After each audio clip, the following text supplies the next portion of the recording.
વિદ્યાર્થી મિત્રો, મારી યુટ્યુબ ચેનલમાં તમારું હાર્દિક સ્વાગત છે।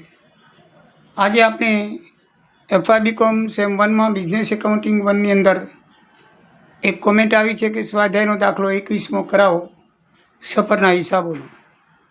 તો સફરના હિસાબોનો દાખલા નંબર 21નો આ દાખલો છે અને એ આપણે ગણીએ છીએ।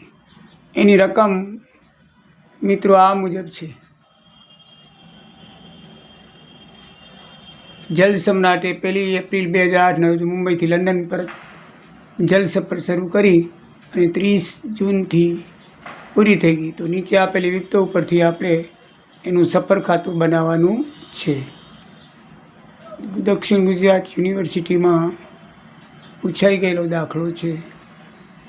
તો આપણે ચલો ગણીએ। બરાબર છે મિત્રો? તો સફર ખાતાનું નામ છે જલ સમ્રાટ। જહાજનું તારીખ 1/4 થી 30/8 સુધીનું 3 માસનું, 1/4 થી 4, 5, 6 એટલે 3 માસ થાય। મુસાફરીનો પિરિયડ 3 માસનો છે, એટલે આપણે જે વાર્ષિક ખર્ચ આપેલા હશે એને આપણે 3 માસે ખર્ચ કરવો પડશે। જોતા જઈએ મિત્રો। કોલસાનો શરૂઆતનો સ્ટોક, તો પહેલાં બળતણનો વપરાશ આપણે જોવો જોઈએ। શરૂઆતનો સ્ટોક 1,20,000નો આપેલો છે। પછી એની ખરીદી આપેલી છે 60,000 રૂપિયાની, એટલે ટોટલ 1,80,000નો સ્ટોક થયો। એમાંથી સફર પૂરી થઈ ત્યારે આખો સ્ટોક 20,000 રૂપિયા હતો, એટલે સફરની અંદર 1,60,000 રૂપિયા વપરાણા। બરાબર છે? ડીઝલ ખર્ચ દાખલામાં 26,000 રૂપિયા આપેલો છે, તે આપણે લખ્યો। માલ સામગ્રી સ્ટોર વપરાશ કાંઈ નથી। અન્ય ખર્ચા નીચે મુજબ છે। તો બંદરના ખર્ચા 40,000, ચડામણી ઉતામણી ખર્ચ 60,000, કેપ્ટનનો પગાર જે આપેલો છે મિત્રો માસિક પગાર છે, તો આપણે 3 માસ મુસાફરી કરી છે તો 20 × 60,000 રૂપિયા એનો પગાર થશે। કેપ્ટનનો પગાર કેટલો થશે? 60,000 રૂપિયા। તો 60,000 રૂપિયા પગાર એનો 3 મહિનાનો થાય, 1 મહિનાનો 20,000 છે। આ એક ગણતરી બરાબર ધ્યાનમાં રાખવાની। પછી મિત્રો છે એવી રીતે ખલાસીનો પગાર વાર્ષિક 3,60,000 આપ્યો છે, તો આપણે વાર્ષિક નહીં ઉધારી શકીએ। 3 મહિનાનો એટલે 3/12 એટલે 1/4 થાય, અને 4 ભાગો 4 × 9 = 90,000 રૂપિયા આવે। 3 મહિનાનો ભેગો કેટલો થાય? 90,000 રૂપિયા થાય। બરાબર છે? પછી પરચુરણ ખર્ચા 30,000 આપ્યા છે, સમારકામ 19,600 આપ્યા છે। એ વાહનનો વીમો છે એ વાર્ષિક આપેલો છે 40,000, તો આપણે 4 મહિના 3 માસનું છે એટલે 1/4 વર્ષનો ભાગ થાય 3 મહિનાનો।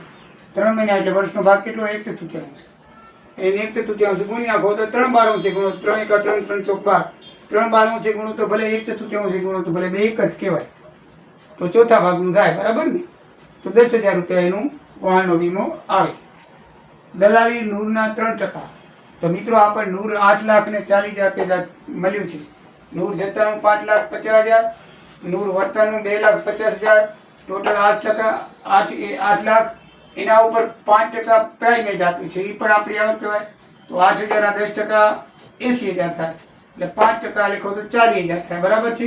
એટલે ટોટલ આવક નૂરની થઈ 8,40,000ની, અને મુસાફરી ભાડું એને પેસેજ મની કહેવાય, તો એ આપણને 52,000 મળી છે, એમ દાખલામાં લખ્યું છે। તો 8,40,000 ને 52,000 8,92,000 આ સાઈડનું જમા સાઈડનું ટોટલ થાય। બરાબર છે? એ દાખલામાં વિગત આપેલી છે। એક આપણે પ્રાઇમેજ ગણવાનું છે કે ભાઈ નૂરના 5%, તો 8 લાખ નૂર મળી 5% 40,000, ટોટલ 8,40,000 નૂર થાય। હવે 8,40,000 એટલે લખ્યું છે દલાલી નૂરના 3%, તો દલાલી 8,40,000 3% 25,200 આવે। 8,40,000 કેટલા થાય? 25,200 કરી લેજો। બરાબર છે?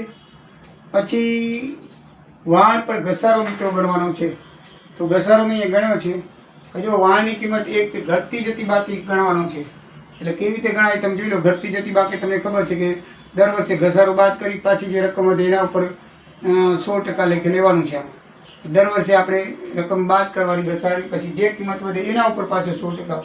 સીધી લીટીમાં હોય તો આપણે સીધા 100% 40 લાખના કરી નાખીએ, પણ ઘટતી જતી બાકીમાં ધ્યાન રાખજો, દર વર્ષે ઘસારો બાદ કરવો। 1/4/7 કિંમત 40 લાખ હતી, તો એના ઉપર 100% ઘસારો બાદ કરો 7મા વર્ષમાં 6,40,000, તો 33,60,000 એની કિંમત આવી.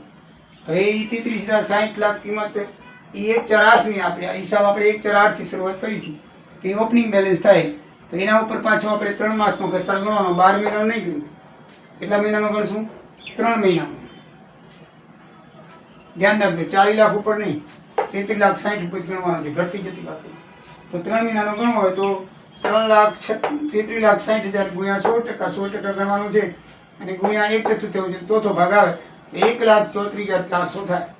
તો આપણે 1,34,400 લખ્યા. એડ્રેસ કમિશન 2% કીધું છે આપણે નીચે દલાલીના. તો 8,40,000 દલાલી છે, એના 2% 16,800 થાય. હવે મેનેજરને કમિશન 10% કીધું છે મિત્રો. જો કમિશન બાદ કર્યા પછી ન કીધું હોય ને તો સીધા અહીંયા 10/100 આવે. પણ કમિશન બાદ કર્યા પછીના નફા પર કીધું હોય ને તો અહીંયા 10/110, 5 હોય તો 105, 15 હોય તો 115. આ 10 નીચે 100 ઉમેરી નાખવાના. આ એનું સૂત્ર છે, કમિશન બરાબર કુલ નફો ગુણ્યા 10/110 આવે. હવે કુલ નફો ક્યાંથી આવે? તો જો આ બે નહીં લખવાના, કારણ કે આ કમિશન જે આપણે લખવાનું છે, નફો હજી આવશે. એટલે આ 2,20,000નું ટોટલ સિવાયના આનું ટોટલ મારી દે આટલા, તો એટલાનું ટોટલ આવશે 8,92,000. સોરી, 7,72,000. કેટલું આવશે? 7,72,000. આ બાજુ ટોટલ તો ક્લિયર જ છે.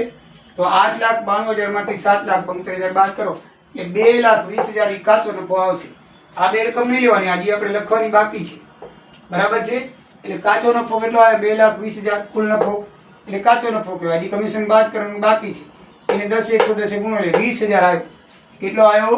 20,000. તો હવે આપણે લખી શકીએ મેનેજરને કમિશન 10% લેખે 20,000 આવ્યો. રાઈટ? પછી આપણે હવે આનું ટોટલ મારો તો 20,000 વધી જશે. બરાબર છે? 7,92,000 થશે. કેટલા થશે? 7,92,000. તો 8,92,000માંથી 7,92,000 બાદ કરો એટલે 2 લાખ આવે. કેટલા આવે? 2 લાખ. એનો ચોખ્ખો નફો થાય. આ 2 લાખ લખી નાખવાના એટલે 8,92,000 આ બાજુ, 8,92,000 આ બાજુ. થઈ ગયું મિત્રો ટોટલ. સામાન્ય પર્યુષણ ખાતે આપણે નફો લઈ ગયા. રાઈટ? તો એક કંઈ બાકી રહેતું નથી. બધી દાખલાની અંદર આપણે જે વિગત આવતી હતી બધી લઈ લીધી. બરાબર? પ્રાઇમેજ 5% લેખે લઈ લીધું, નોની રકમ 3% લેખે દલાલી લઈ લીધી, 2% લેખે એડ્રેસ કમિશન લઈ લીધું, પછી મેનેજરનું કમિશન 10% લેખે કઈ રીતે ગણ્યું પણ તમને સમજાયું, ઘસારો 100% લેખે કઈ રીતે ગણ્યો એ પણ તમને સમજાયો, અને છેલ્લે હાથ પર કોલસો સ્ટોક હતો એ છેલ્લે આપણે અહીંયા બાદ કરી નાખ્યું. એટલે મિત્રો આ રીતે તમારો દાખલો થાય છે. તો હજી પણ તમને કાંઈ ખબર ન પડતો દાખલા ગણજો. બરાબર છે? તો મિત્રો આ દાખલો તમારો પૂરો થાય છે. જય સિયારામ, જય દ્વારિકાધીશ.